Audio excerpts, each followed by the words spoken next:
we are a society that has become so disconnected from. We don't want to believe people's stories when they happen. We don't want to. We don't want it to. We don't. I shouldn't say we don't want it. We don't care because it's not happening to our immediate circle. Okay, yeah, I feel you there. And it shouldn't be like that. I definitely feel you there. I'm glad you mentioned that about people not believing you. Now, I know you heard of the shooting that happened this morning, right? At the high school in California. No, what? You haven't? Oh my God, really? Oh Lord. Okay. I did 2 lives about it earlier today, but it was a shooter, a 16-year-old student walked into a high school in Santa Clarita, California. The high school is like in Southern California. It's called Saugus High School. And he walked in there and he shot 5 students. 2 of them died, a 16-year-old girl and a 14-year-old boy, both died from their wounds. And 3 of them, the other 3 children who were 14 and 15, they, as far as I know, they're still in the hospital being treated. I haven't heard anything else about the other ones dying. Now, the shooter, after he did all that, he turned the gun on himself with the last bullet and he shot himself in the head, but he survived. And last I've heard, and I haven't checked the news in a few hours, but last I heard, unless he's dead, they said he was in grave condition and didn't know if he was going to make it or not. And the dude, he was 15 and his birthday was today. So he turned 16 today, the shooter.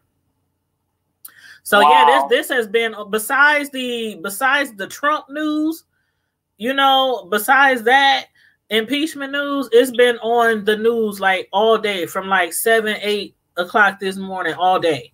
CNN everywhere. Now, the reason why I'm glad you mentioned that about people not wanting to believe or stuff like that is when I made my first video about it, when it first happened on the news and I went live for breaking news video, somebody posted on my video, fake news, this didn't really happen, something. And I'm like, really? And then I figured it was just a troll. I went to their page. They didn't have no subscribers. So I figured it was a troll. I blocked them. I deleted the message. But this really did happen. You know what I mean?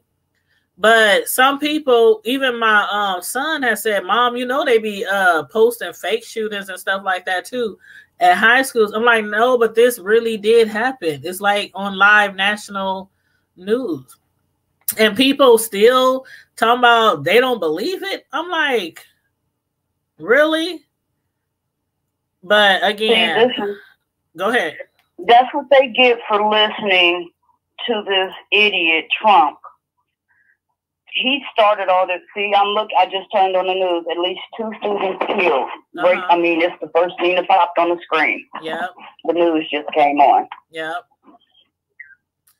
Yeah. But did they say anything about the shooter? Do you see anything about shooter dead or something? No, they haven't said anything yet.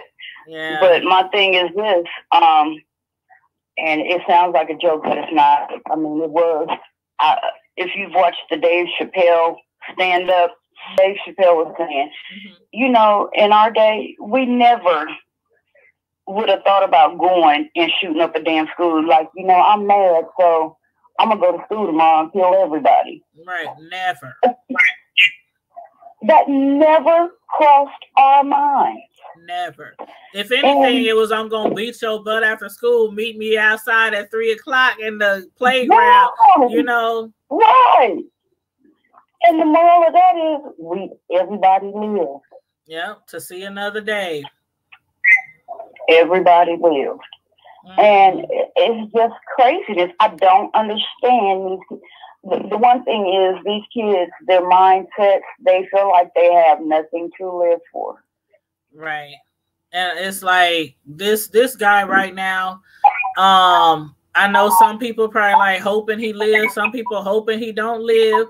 But I'm hoping he does live because maybe that'll give us some insight because we don't know right now why he did it. They've been having his mother down there and his girlfriend down there today at the police station. We don't know right now if he made a video, if he wrote something down, nothing like that. But if he were to pass away and nothing is left behind, we have no reason why this child did what he did. Mm-hmm. But, as I was talking earlier this morning, I had said, that the FBI had did some extensive research into shootings all the way back from 1972. And they said something like, 1 out of 4 of the shooters, they had people in their life, in their circle, who at least seen something, heard something, saw them doing something that might have been like planning or, putting things into action and write something suspicious. That have a red flag somewhere along the way. Yep, they said 1 in 4 shooters have somebody in their circle who could have possibly helped prevent the shooting, but they didn't do anything. It goes back to parenting. It goes back to being a village as well. If you are a real parent, you know your kids' moods. You know when they're in a good mood, whether they're in a bad mood. Hey, something don't seem right here. Yeah. Just talk to your kids. Have an open line of communication at all times. I don't care if it's 3 o'clock in the morning. My kids know if they need to come and talk to me, come and talk to me. Yeah. And there are times when, I can tell that something ain't right with them, that, somebody made them mad or they done had a bad day. I'm asking, I'm probing, okay, well, what happened? Well, why? Well, what else happened? Well, what did you do? Well, what did that person say? Yeah. I'm asking because I'm trying to prevent this exact scenario from happening. Yeah. I agree. I'm the same way. I'm the same exact way. And my kids are older now, out of high school and everything. And I still, if they come home and they have an attitude or seem like something might have happened, I'll be like, what happened? I might be joking around, with them, try to lighten the mood. Like, what happened? Somebody make you mad at work? Somebody make you mad at school? You got too much homework? Trying to lighten up the mood to get them to simmer down and open up and talk. And usually it's something, that you might think is really small. And I'm like, oh, it'll be okay, son. It'll be okay. It'll be all right. This is what you do when you go back to work, when you do this, when you go back to school. I try to help them solve their situation. But a lot of times things that we thinking don't it's something minuscule, it don't matter. But to them, that's their whole world. School is their world. Yep, you got it. When we think stuff is something just really small and insignificant, it might be something really huge and major to them. Right. But no matter what we think it is, our job as parents is not just to raise. You have to raise them, but listen to what they're saying. Yep. And listen to how they're saying it too. Exactly. Like Donna said in the chat, she said, we know our kids, we can pick up when something is off. Definitely. If you don't know your kids that well, something is wrong. Something is definitely wrong. If you cannot tell that there is something going on with your children and you see them every day, I don't care if I didn't have, there's been times where I didn't work 2-3 jobs at one time to take care of bills and stuff. And I still know if something's wrong with these kids, like, what's up? Why you walking around here looking at, why you talking to your brother like that? What's up? What's the problem is? We need to sit down and talk. Why your face all long? Pick your face. What's wrong with your face? And they used to hate that because I would literally... I'm quick to tell my kids, you better fix your lips. Yep. I was like, we need to have a sat down. Y'all come on over and sit down. Shoot, y'all need to let me know what's up. The Jesus meeting is yes. And just like couples, how they say you should never go to bed mad. I was the same way raising my kids. You ain't going to bed. What's wrong? Sit down. Let's talk. Holler at me. Pop some popcorn. Let's put on a movie. Let's do, what's football game on?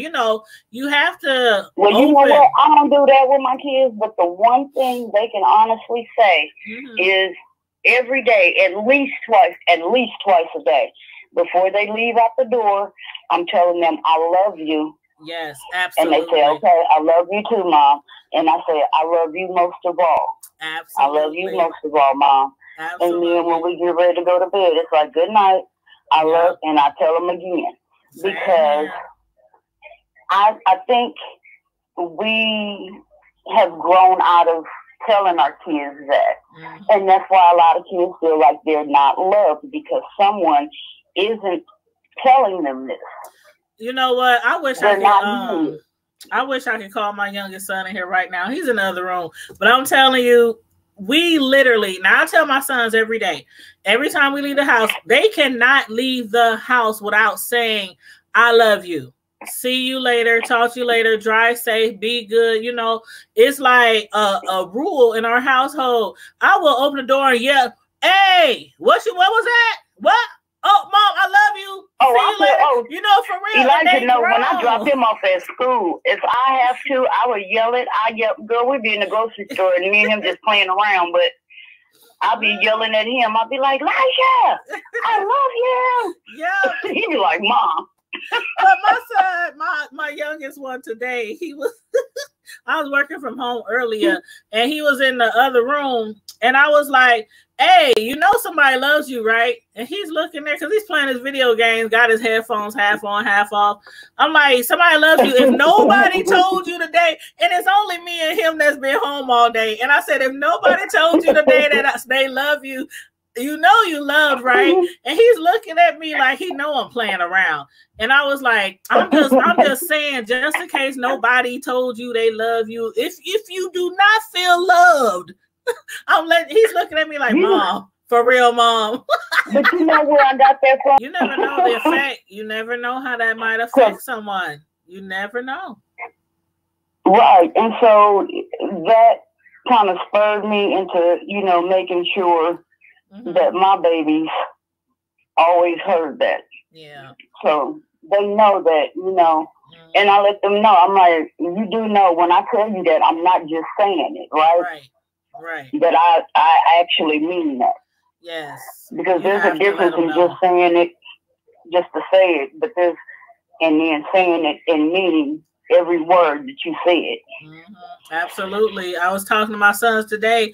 I said, I don't know how. I mean, I really was like off and on today, so emotional from watching the news from the shooting, because I'm like, I cannot imagine being called. I mean, like when the phone rings from the school, it's like, oh, what this boy done did now? He owe homework. What, it's something like that. But to get that phone call and your child has been shot, there's been a shooting, you need to go to the hospital, I'm like, and seeing those parents hugging their kids and kissing it. They showed this one picture on a website, and it was this man, this grown man, and he had what looked like his son probably looked like he was probably a senior because he was really tall and big, and he had him from the back and he was almost choking his son, like, and he had his face deep in his neck, like as if he was probably crying, and holding his son from the back, just holding him around his neck. That's a beautiful scene. It's a tragedy, but that's a beautiful scene to see a father showing that kind of emotion in public. Yes, and it was emotional. For his son. It was so emotional. His son was just holding him, just letting him hold him, and it looked like his son was probably crying. And I'm like, that's wild. I mean, it's so much crazy stuff going on in this world.